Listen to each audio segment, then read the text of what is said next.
Ya, dialog kita lanjutkan kembali masih bersama Mas Dwi Putra Nugraha. Mas Dwi, ini kalau kita bicara soal periodisasi tadi, kalau Anda menilai 5 tahun itu terlalu cepat, gitu. Terus kalau dia mau menjadi hakim konstitusi lagi, dia harus ikut seleksi lagi. Dan menurut Anda itu rasanya agak sedikit janggal sebetulnya ya, Iya. karena sebetulnya kan selama 5 tahun dia menjabat itu kan sebetulnya mestinya sudah menjadi pembuktian bahwa dia itu layak atau tidak layak sebetulnya untuk menjadi hakim konstitusi.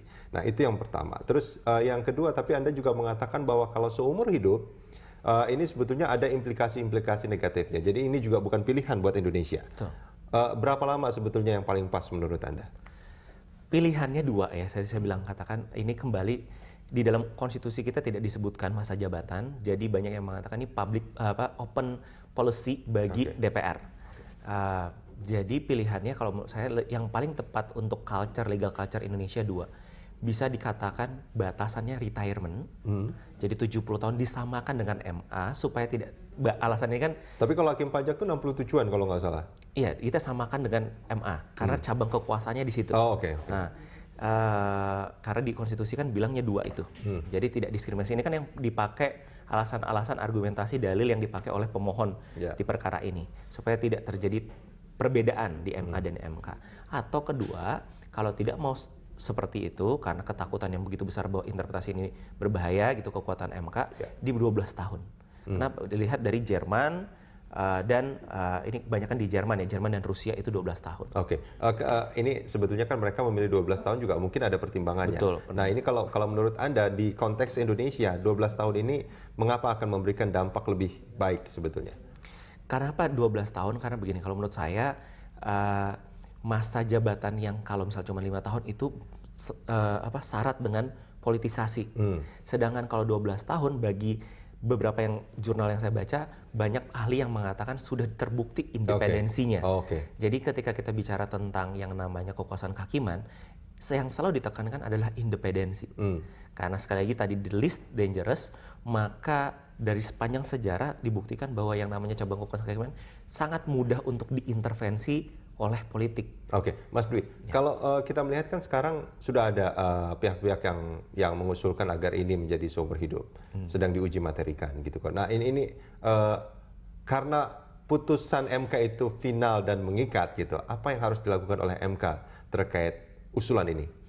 Jadi bicara tentang final dan mengikat, ini menjadi sesuatu yang bagi saya sebenarnya bagi saya sendiri masih dipertanyakan. Karena begini, ada putusan yang pada saat A, dalilnya dia mengatakan bahwa pilkada, contoh ya, ini contoh kasus, pilkada itu punyanya mereka begitu, MK yang akan mengadili.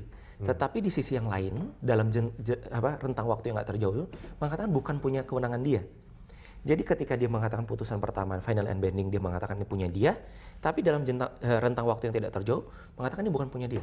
Jadi bisa terjadi ketika saat ini diputuskan seumur hidup, nanti 5 tahun lagi sudah berubah lagi, komposisinya atau keinginan politik sudah berbeda, berubah lagi itu barang. Berarti sebetulnya ini nggak final dan mengikat sebetulnya. Final mengikatnya itu kalau menurut pernyataan Mas Dwi itu tergantung periode dari hakim-hakim konstitusi yang pada saat itu menjabat. Oke, Mas Dwi, ini kita ada satu telepon, kita angkat dulu ya dari Ternate, Mas Akmal. Selamat pagi.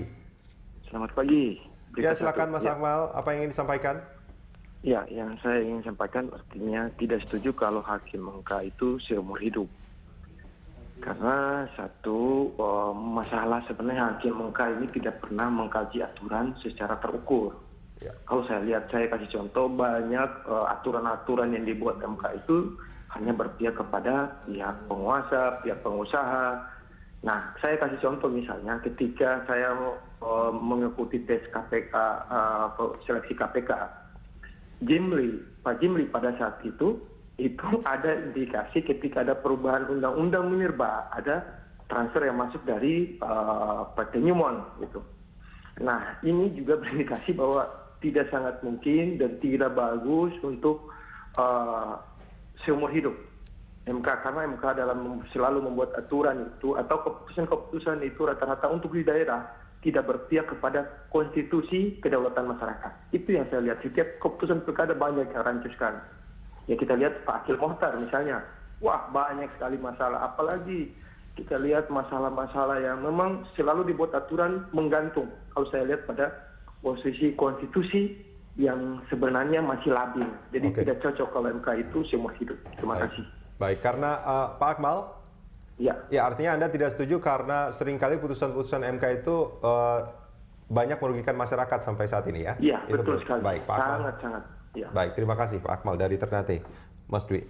Ya, jadi begini, kalau saya punya jabatan, saya punya masa jabatan 5 tahun, saya akan mencari cara supaya saya punya putusan yang monumental. Ya.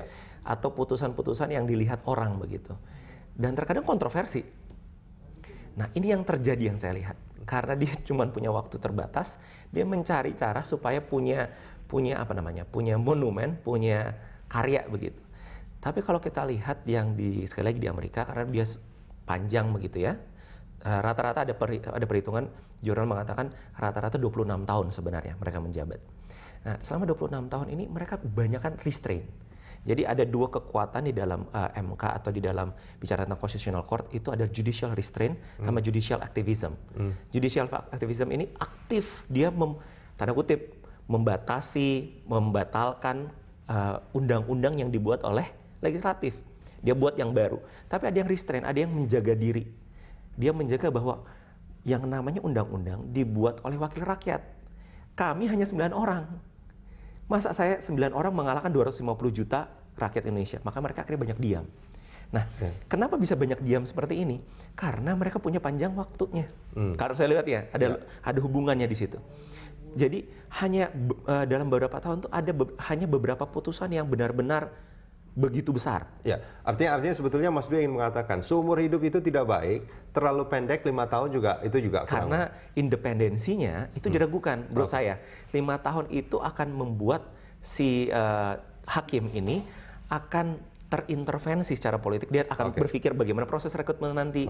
Ya, dan kalau seumur hidup pun kinerjanya juga tidak akan. Ya, karena dia semakin tua, mental demensia nanti seperti itu. Makanya jangan seumur hidup. Pilihannya cuma 2. Ada tetap retirement samakan dengan MA atau 12 tahun dan bisa dipilih kembali. Mas Dwi, terima kasih banyak sudah bergabung bersama kami di Jurnal Pagi. Terima kasih.